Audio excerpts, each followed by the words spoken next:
Okay, you all, happy Tuesday. Welcome back. Today, I took the liberty of putting the learning target on the board as I've gotten away from. So today I would define a synonym and antonym and apply it to editing and revising an essay. That's going to be one thing that we're going to go over today. I just want to add one more. Uh, what was that?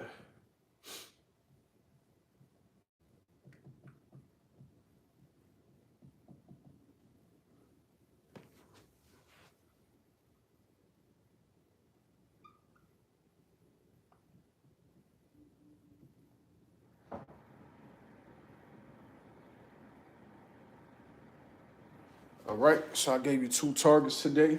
Today I would define a synonym and antonym and apply it to editing, revising the essay. And then I will define making an inference. So yesterday I talked about magnificent 7 reading strategies. Another reading strategy, I stated yesterday to make a connection. Another reading strategy is making an inference, okay? So first we're going to talk about today I will define a synonym and antonym. A synonym and antonym. All right? If you want to jot this down, I got 15 seconds.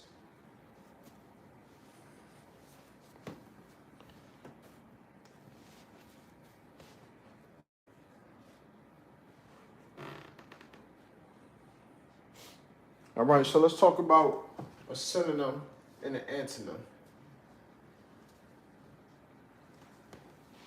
All right, think of some of your favorite words to use when conversing with others. Give you a few seconds. Maybe jot some of them down, okay? Now, one of my favorite words to use when conversing with others, pretty much a telltale, I will use orator. Person, that's what you can say, giving an story. I like to use the word rhetoric, okay? Now, when you are an orator, you're basically a public speaker, you're a speaker. When you converse, that's what a lot of people mean when they say, I like to conversate or I don't like to conversate. The formal word is converse. The correct word is converse. So orator, converse, and rhetoric. Rhetoric is pretty much a wise choice of wording what you have to say.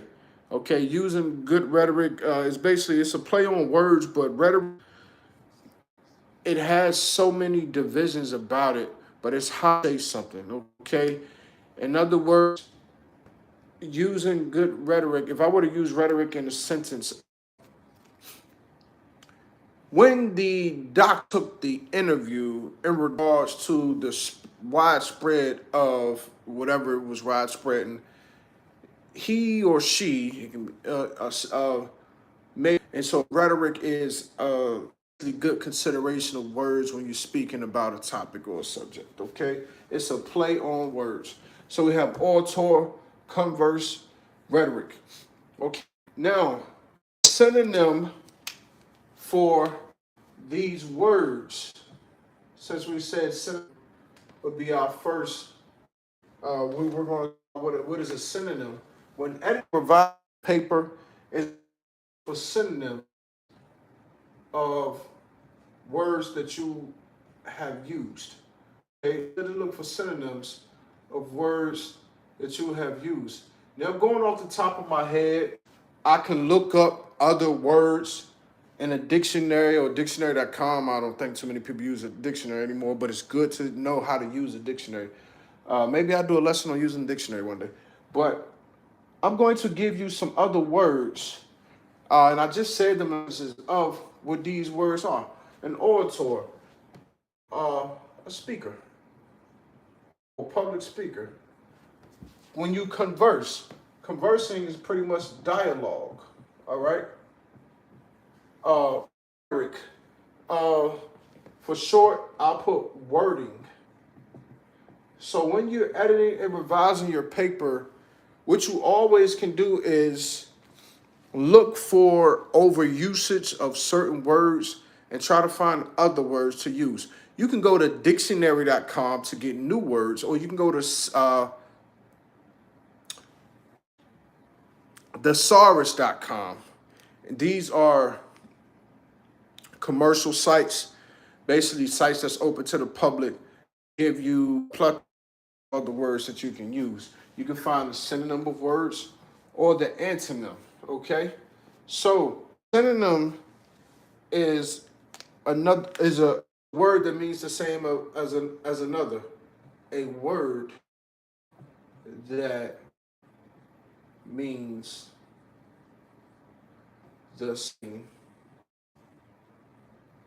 as another. All right.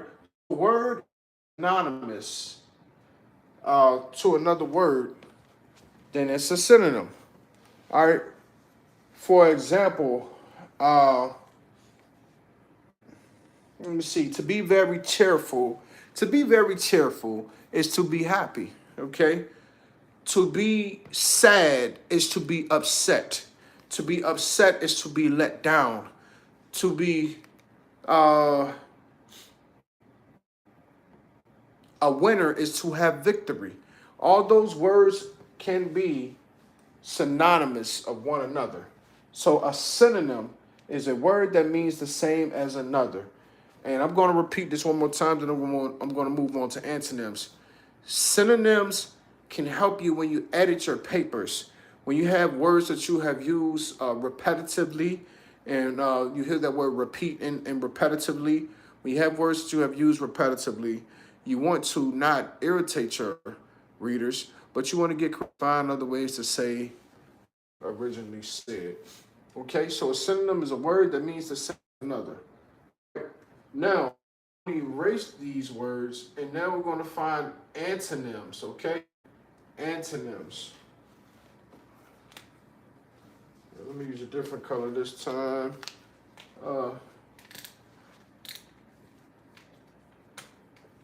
Antonym. An antonym, all right. Now, if I gave you antonyms of these words, now I'm just going off the top of my head.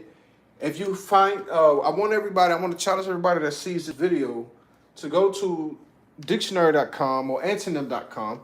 I'm sorry, thesaurus.com. I said autor and see what comes up. So antonym means a word opposite of a word. So the opposite of a speaker is opposite of an orator who is silent, or let me see, orator. So if you're not speaking, then you are silent. Okay. Let me see. I can come up with something better. Somebody who uses sign language because you're not speaking. Well, to be an orator is to be a speaker. So the opposite of a speaker is a non-speaker. A word for a non-speaker could be, I can use multiple things, but for now I'm going to put antisocial. So somebody who's antisocial can be a person opposite of an orator. Okay, they don't like to socialize. They don't like to speak. Conversing, when you're in dialogue, the opposite of speaking, the opposite of conversing or being in dialogue could be non-conversation. That's a phrase pretty much. Let me see. Converse, the opposite of converse, because you have dialogue. Writing can be the opposite. No, the opposite of speaking is, and I could just go silence again right here. Converse, the opposite of speaking with somebody would be not conversing, or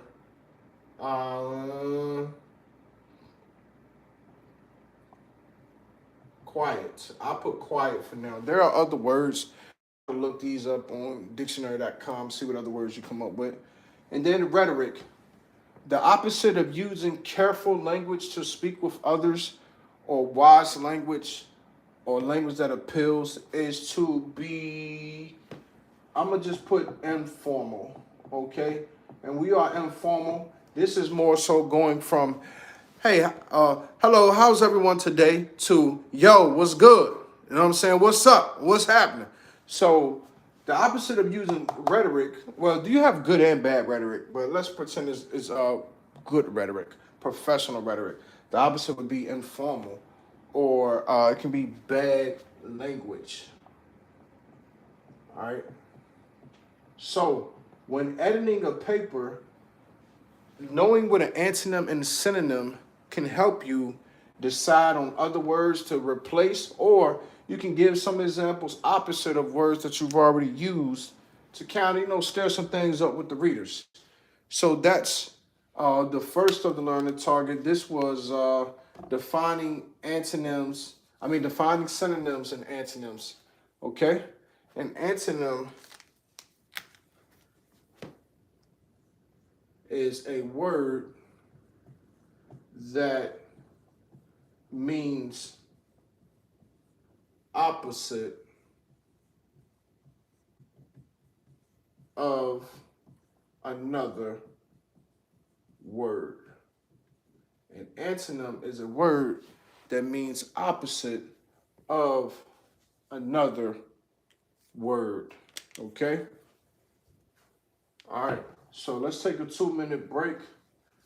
And then we're going to talk about another test taking strategy. So the test taking strategy I talked about yesterday was connection with what you read, with what you read. Another test taking strategy.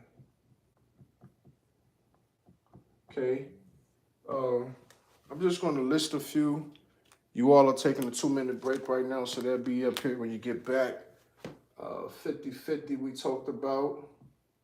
Locating that distractor we talked about.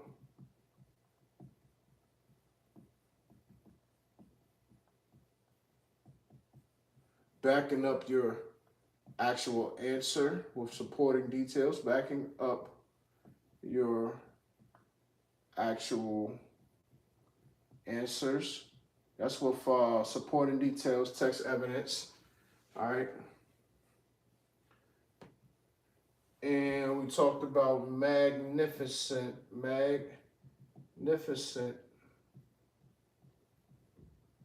7 reading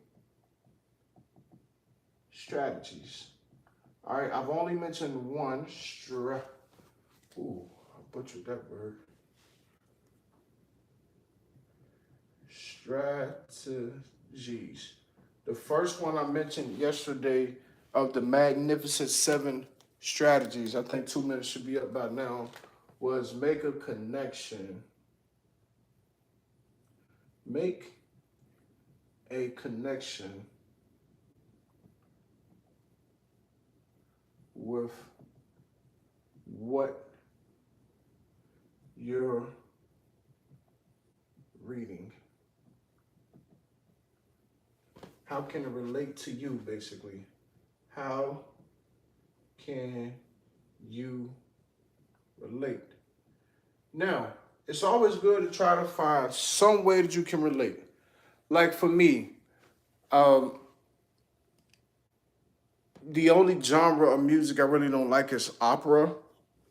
I don't have a high appreciation for it, but if I'm reading a magazine article or book about opera, then my making a connection with opera is I would like to learn the origin of it. This is just for example, where it originated at. That's making a connection. Or my connection could actually be I prefer uh, rags and blues, hip hop and R&B, pretty much pop.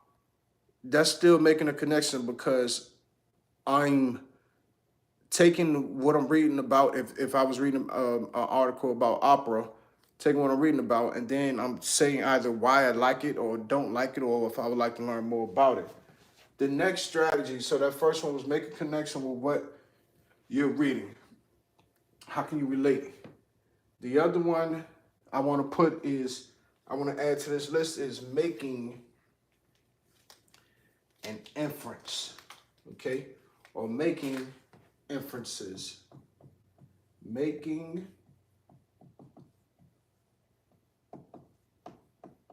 inferences.